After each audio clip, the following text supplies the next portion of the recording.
ಪಹಲ್ಗಾಮಲ್ಲಿ ನಡೆದಂಥ ಘಟನೆಗೆ ಸಂಬಂಧಪಟ್ಟಂತೆ ಒಂದೊಂದು ವಿಡಿಯೋಗಳು ಕೂಡ ಒಂದೊಂದು ವಿಚಾರವನ್ನು ಬಹಿರಂಗಪಡಿಸ್ತಾ ಇದೆ ಇವತ್ತು. ಆ ಜಿಪ್ ಲೈನಲ್ಲಿ ಹೋಗುವಂಥ ಟೂರಿಸ್ಟ್ಗೆ ಒಬ್ಬ ಹಿಂದೆಗಡೆ ನಿಂತ್ಕೊಂಡು ಆತ ಹೆಲ್ಪ್ ಮಾಡ್ತಿರ್ತಾನೆ, ಆತನ ಕೆಲಸನೇ ಅದು. ಆದರೆ ಆತ ನಡೆದುಕೊಂಡಂಥ ರೀತಿ ನೀತಿ, ಆತನ ನಡವಳಿಕೆ ಅನುಮಾನವನ್ನು ಹುಟ್ಟು ಹಾಕುವಂತೆ ಮಾಡಿತ್ತು. NIA ತನಿಖೆಯನ್ನು ಚುರುಕುಗೊಳಿಸಿದೆ. ಈ ವಿಚಾರವಾಗಿ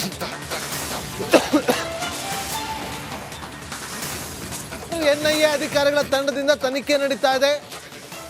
ಬೇರೆ ಬೇರೆ ಆಯಾಮದಲ್ಲಿ ತನಿಖಾ ತಂಡ ತನಿಖೆಯನ್ನು ನಡೆಸ್ತಾ ಇರೋದು. ಬೈರಸರನ್ ಫಾರೆಸ್ಟ್ನಲ್ಲಿ ಪಹಲ್ಗಾಮ್ನ ಬೈರಸರನ್ ಫಾರೆಸ್ಟ್ನಲ್ಲಿ NIA ತನಿಖಾ ತಂಡ ಶೋಧವನ್ನು ನಡೆಸ್ತಾ ಇದೆ. ಆ ಶೋಧವನ್ನು ನಡೆಸಬೇಕಾದ್ರೆ ವಿಡಿಯೋಗ್ರಫಿ ಮಾಡಿಕೊಳ್ತಿದ್ದಾರೆ.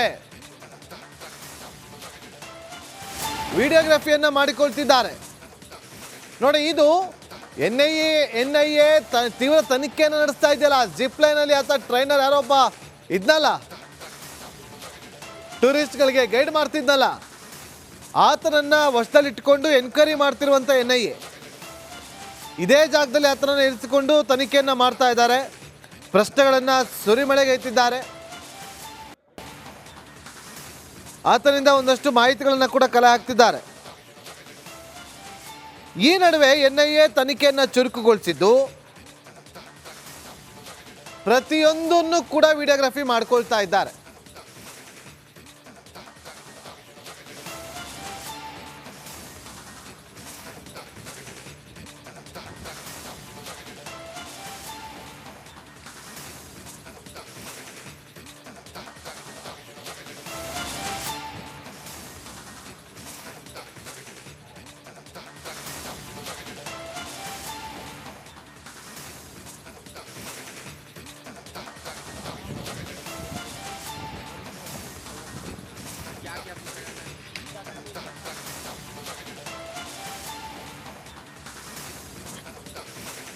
ನೋಡಿ, NIA ಅಧಿಕಾರಿಗಳು ಎಂಟ್ರಿ ಕೊಟ್ಟಿದ್ದಾರೆ ಅಂತಂದರೆ ಅಲ್ಲಿ ಪ್ರತಿಯೊಂದು ಕೂಡ ಇಂಚಿಂಚು ಕೂಡ ಹುಡುಕ್ತಾ ಹೋಗ್ತಾರೆ.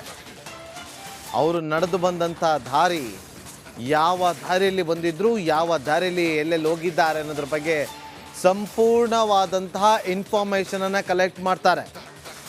ಆ ಪಹಲ್ಗಾಮ್ನಲ್ಲಿ ಇನ್ಸಿಡೆಂಟ್ ಆಯ್ತಲ್ಲ, ಉಗ್ರರು ಬಂದು ಅಟ್ಯಾಕ್ ಮಾಡಿದ್ರಲ್ಲ, ಆ ಜಾಗದಲ್ಲಿ ಇನ್ವೆಸ್ಟಿಗೇಷನನ್ನು ಮಾಡ್ತಿದ್ದಾರೆ, ಸ್ಥಳ ಮಹಾಜರನ್ನು ಮಾಡ್ತಿದ್ದಾರೆ, ಪರಿಶೀಲನೆಯನ್ನು ಕೂಡ ಮಾಡ್ತಿದ್ದಾರೆ. ಅದರ ಪ್ರತಿಯೊಂದನ್ನು ಕೂಡ ವಿಡಿಯೋಗ್ರಫಿ ಮಾಡ್ಕೊಳ್ಳಲಾಗ್ತಾ ಇದೆ. 6 ಪ್ರತ್ಯೇಕ ತಂಡಗಳಿಂದ NIA ಈ ಒಂದು ಪರಿಶೀಲನೆ ನಡೆಸ್ತಾ ಇದೆ ಅನ್ನೋ ಮಾಹಿತಿ ಈಗ ಸಿಗ್ತಾ ಇದೆ. ಇದರ ನಡುವೆ ಈ ವಿಡಿಯೋವನ್ನು ನೋಡ್ತಾ ಇದ್ರಲ್ಲ, ಇವರೆಲ್ಲರೂ ಕೂಡ ಸಂಬಂಧಿಕರು ಅಂತ ಕಾಣುತ್ತೆ. ಆ ಜಿಪ್ ಲೈನಲ್ಲಿ ತಳ್ತಾನಲ್ವಾ, ಹೆಲ್ಪರ್ ಅಂತ ಇರ್ತಾನಲ್ಲಿ, ಆತನಿಗೆ ಗೊತ್ತಿತ್ತು ಅಲ್ಲೇನೋ ಫೈರಿಂಗ್ ಆಗ್ತಾ ಇದೆ ಅಂತೇಳಿ. ಆತ ತಡಿಬೋದಿತ್ತಲ್ಲಿ, ತಡೆಯುವಂಥ ಕೆಲಸ ಮಾಡಲಿಲ್ಲ. ಅದಾದಮೇಲೆ ಟೂರಿಸ್ಟ್ಗಳಿಗೆ ಹೇಗೆ ಗೊತ್ತಾಗುತ್ತೆ ಅಲ್ಲೇನಾಗ್ತಿದೆ ಅಂತೇಳಿ? ಆತ ಬಿಂದಾಸಾಗಿ ವಿಡಿಯೋ ಮಾಡ್ಕೊಂಡು ಹೋದ. ಈತ ತಳ್ಳಬೇಕಾದ್ರೆ 3 ಸರಿ ಘೋಷಣೆಯನ್ನು ಕೂಗಿ ತಳ್ಳಿದ್ದು. ವಿಡಿಯೋ ಸಮೇತ ಸಾಕ್ಷಿ ಇದೆ ಅದು. ನೋಡಿ, ಆತ ಹೋಗ್ಬೇಕಾದ್ರೆ ಅಲ್ಲಿ ಒಂದು 3-4 ಜನ ಬೀಳ್ತಾರೆ. ಅದರ ಮೇಲೆ ಅಟ್ಯಾಕ್ ಆಗಿದೆ ಅನ್ನೋದು ಕೂಡ, ಅಟ್ಯಾಕ್ ಆಗುವಂಥ ಎಕ್ಸ್ಕ್ಲೂಸಿವ್ ದೃಶ್ಯಗಳದು. ನನ್ನ ಸಹೋದರಿ ರಂಜಿತ್ ಶಿರಿಯಾರಿಗೆ ನೇರ ಸಂಪರ್ಕದಲ್ಲಿ ಜಾಯ್ನ್ ಆಗಿದ್ದಾರೆ. ರಂಜಿತ್, NIA ಯಾವ ರೀತಿಯಾಗಿ ಮಹಾಜರನ್ನ ಮಾಡ್ತಾ ಇದೆ, ಪರಿಶೀಲನೆ ಬಗ್ಗೆ ಮಾಹಿತಿ ಕೊಡ್ಬೋದಾ ರಂಜಿತ್? ಖಂಡಿತ ನಾಗೇಂದ್ರ ಬಾಬು, NIA ಅಧಿಕಾರಿಗಳು ತಂಡ ಯಾವಾಗ ಅಲ್ಲಿ ಹೋಗಿ CRPF ಯೋಧರು ಮತ್ತೆ ಕಾಶ್ಮೀರಿ ಪೊಲೀಸರ ಜೊತೆಗೆ ಸಂಪೂರ್ಣವಾಗಿ ಅಲ್ಲಿನ ಕೂಂಬಿಂಗ್ ಕಾರ್ಯಾಚರಣೆ ಮತ್ತೊಂದು ಹಾಗೆ ತಳಮಹಜರನ್ನ ಮಾಡಿದ್ರು. NIA ಅಧಿಕಾರಿಗಳಿಗೆ ಪ್ರಮುಖವಾದಂತಹ ಸಾಕ್ಷಿಗಳು ಅಲ್ಲಿ ಲಭ್ಯ ಆಗಿತ್ತು. NIA ಅಧಿಕಾರಿಗಳ ತನಿಖೆಯಲ್ಲಿ ತಿಳಿದು ಬಂದಿರುವಂತ ವಿಚಾರ ಏನು ಅಂತ ಕೇಳಿದ್ರೆ, ಈಗ ಸ್ಥಳೀಯರ ನೆರವಿನಿಂದ ಈ ಭಯೋತ್ಪಾದಕರು ಪೇಲಂಗಾವ್ನ ಬೈಸ್ರಾಯ್ನಲ್ಲಿ ದಾಳಿಯನ್ನು ಮಾಡಿದ್ದಾರೆ. ದಾಳಿ ಪೂರ್ವ ನಿಯೋಜಿತವಾಗಿತ್ತು ಅನ್ನೋದರ ಬಗ್ಗೆ ಈಗ ಮಾಹಿತಿಯನ್ನ ಪಡ್ಕೊಂಡಿದ್ದಾರೆ.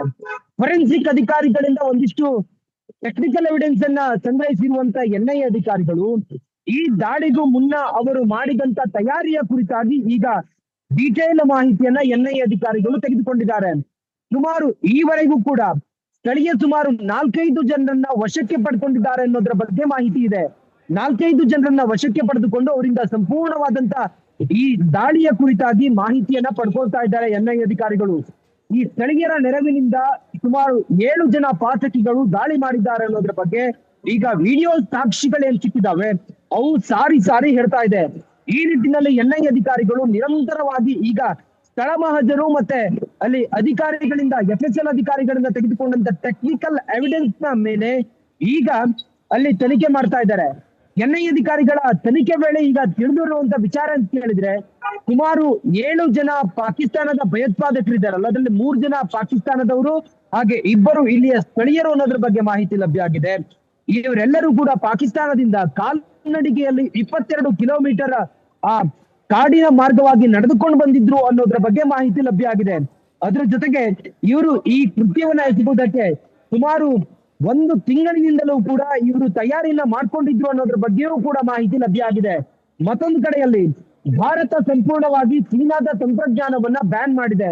ಆದ್ರೆ ಈ ಭಯೋತ್ಪಾದಕರು ಇದನ್ನೇ ಬಂಡವಾಳ ಮಾಡಿಕೊಂಡು ಚೀನಾದ ತಂತ್ರಜ್ಞಾನವನ್ನ ಬಳಸಿಕೊಂಡು ಈ ದಾಳಿಗೆ ಹುವೈ ಅನ್ನೋ ಒಂದು ತಂತ್ರಜ್ಞಾನವನ್ನ ಬಳಸಿಕೊಂಡು ಇವರು ದಾಳಿ ಮಾಡಿದ್ರು ಅಥವಾ ಅಟ್ಯಾಕ್ ಮಾಡಿದ್ರು ಅನ್ನೋದ್ರ ಬಗ್ಗೆಯೂ ಕೂಡ ಮಾಹಿತಿ ಲಭ್ಯ ಆಗಿದೆ.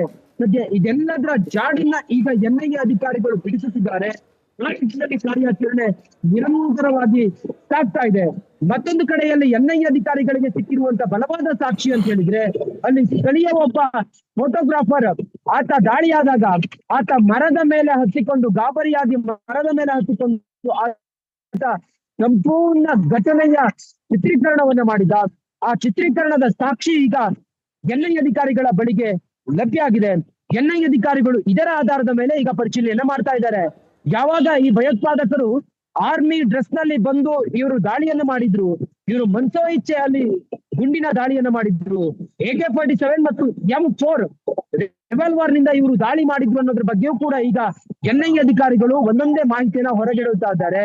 ಮುಂದುವರೆದು ನಾವು ಗಮನಿಸ್ತಾ ಹೋದ್ರೆ ಈ ಎನ್ಐಎ ಅಧಿಕಾರಿಗಳ ತನಿಖೆಯಲ್ಲಿ ಕೆಲವು ಸ್ಫೋಟಕ ವಿಚಾರಗಳು ಬಯಲಾಗ್ತಾ ಇದೆ. ಅದು ಈ ಪಾಕಿಸ್ತಾನದ ಭಯೋತ್ಪಾದಕ ಕೃತ್ಯಕ್ಕೆ ಅಥವಾ ಈ ಭಯೋತ್ಪಾದಕ ದಾಳಿಗೆ ಪಾಕಿಸ್ತಾನದ ಒಬ್ಬ ಮಾಜಿ ಯೋಧ ಕೂಡ ಸಹಕಾರ ಕೊಟ್ಟಿದ್ದ ಅನ್ನೋದ್ರ ಬಗ್ಗೆ ಮಾಹಿತಿ ಸಿಕ್ಕಿದೆ.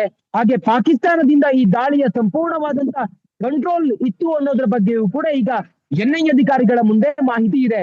ಈಗ ಎನ್ಐಎ ಅಧಿಕಾರಿಗಳ ಎಲ್ಲ ಸಾಕ್ಷಿಯನ್ನ ಭಾರತ ಈಗ ಜಾಗತಿಕವಾಗಿ ಪಾಕಿಸ್ತಾನದ ಮುಖವಾಡವನ್ನ ಕಳಿಸುವಂತ ಪ್ರಯತ್ನವನ್ನ ಮಾಡ್ತಾ ಇದೆ. ತನ್ನ ಮಿತ್ರ ರಾಷ್ಟ್ರಗಳಿಗೆ ಈ ಎಲ್ಲ ದಾಖಲೆಗಳನ್ನ ತಲುಪಿಸುವ ಮೂಲಕ ಪಾಕಿಸ್ತಾನ ತೆರೆಮರೆಯಲ್ಲಿ ಹೇಗೆ ಭಯೋತ್ಪಾದಕ ಕೃತ್ಯಕ್ಕೆ ಸಹಕಾರ ಕೊಡ್ತಾ ಇದೆ ಅನ್ನೋದನ್ನ ಜಗಜ್ಜಾಹೀರು ಮಾಡೋದಕ್ಕೆ ಹೊರಟಿದೆ. ಒಟ್ಟಾರೆ ಎನ್ಐಎ ಅಧಿಕಾರಿಗಳ ತನಿಖೆ ಕ್ಷಿಪ್ರಗತಿಯಲ್ಲಿ ಸಾಗ್ತಾ ಇದೆ. ಬೈಸರಾನ್ನಲ್ಲಿ ಆದಂತ ಭೀಕರ ಭಯೋತ್ಪಾದಕ ದಾಳಿಯ ಇಂಚಿಂಚು ದಾಖಲೆಗಳನ್ನ ಹಾಗೆ ಇಂಚಿಂಚು ಮಾಹಿತಿಯನ್ನ ಈಗ ಕಲೆ ಹಾಕ್ತಾ ಇರುವಂತ ಎನ್ಐಎ ಅಧಿಕಾರಿಗಳು ಈ ದಾಳಿಯ ಹಿಂದಿದ್ದಂತಹ ಕೊಲೆ ಪಾತಕರನ್ನ ಹೆಡೆಮುರಿ ಕಟ್ಟೋದಕ್ಕೆ ಬೇಕಾದಂತ ಎಲ್ಲಾ ಮಾಹಿತಿಯನ್ನ ಕಲೆ ಹಾಕ್ತಾ ಇದ್ದಾರೆ. ಪಾಕಿಸ್ತಾನದ ಮುಖವಾಡವನ್ನು ಎನ್ಐಎ ಅಧಿಕಾರಿಗಳು ಬಯಲಿಗೆಳಿತಾ ಇದ್ದಾರೆ. ಜೊತೆಗೆ ಕೆಲವು ಸ್ಥಳೀಯರು ಇದರಲ್ಲಿ ಭಾಗಿಯಾದವರು ಅವರನ್ನು ಕೂಡ ಈಗ ವಶಕ್ಕೆ ಪಡೆದುಕೊಂಡು ಅವರಿಂದ ಇದರ ಹಿಂದಿದ್ದಂತ ಕಿಂಗ್ ಪಿನ್ ಗಳ ಮಾಹಿತಿಯನ್ನ ಬಾಯ್ಬಿಡಿಸ್ತಾ ಇದ್ದಾರೆ. ಒಟ್ಟಾರೆ ಒಂದು ಕಡೆಯಲ್ಲಿ ಭಾರತ ಭಯೋತ್ಪಾದಕ ವಿರೋಧಿ ಏನಿತ್ತು ಭಯೋತ್ಪಾದಕ ಚಟುವಟಿಕೆಯಲ್ಲಿ ಭಾಗಿಯಾದಂತ ಈ ನರಹಂತಕರನ್ನ ಬಗ್ಗು ಬಡಿಯುವಂತ ಕಾರ್ಯಾಚರಣೆ ನಡೀತಾ ಇದ್ರೆ, ಮತ್ತೊಂದು ಕಡೆಯಲ್ಲಿ ಪೇಲಂಗಾವ್ನ ಈ ದಾಳಿಯ ಮಾಸ್ಟರ್ ಮೈಂಡ್, ಈ ದಾಳಿ ಹಿಂದೆ ಹೇಗೆಲ್ಲ ಮಾಸ್ಟರ್ ಪ್ಲಾನ್ ಆಗಿತ್ತು, ಯಾರ್ಯಾರು ಇದ್ರು, ಇದೆಲ್ಲದರ ತನಿಖೆಯನ್ನ ಈಗ ಎನ್ಐಎ ಅಧಿಕಾರಿಗಳು ಮಾಡ್ತಾ ಇದ್ದಾರೆ. ನಾವು ಕೂಡ ಸ್ಥಳದಲ್ಲಿ ಇದ್ದು ಎನ್ಐಎ ಅಧಿಕಾರಿಗಳ ಸಂಪೂರ್ಣವಾದಂತಹ ತನಿಖೆ ಮಾಹಿತಿಯನ್ನ ಕಲೆಕ್ಟ್ ಮಾಡ್ತಾ ಇದ್ದೀವಿ. ಒಟ್ಟಾರೆ ಈ ನರಹಂತಕರನ್ನ ಒಬ್ಬರನ್ನು ಕೂಡ ಬಿಡದೆ ಎನ್ಐಎ ಅಧಿಕಾರಿಗಳು ಎಲ್ಲರನ್ನು ಕೂಡ ಗುರುತಿಸುವಂತ ಪ್ರಯತ್ನವನ್ನ ಈ ಹೊತ್ತಿಗೆ ಮಾಡ್ತಾ ಇದ್ದಾರೆ. Nagendra Babu. Okay, thank you Ranjith ನಿಮ್ಮೆಲ್ಲ ಮಾಹಿತಿಗಾಗಿ.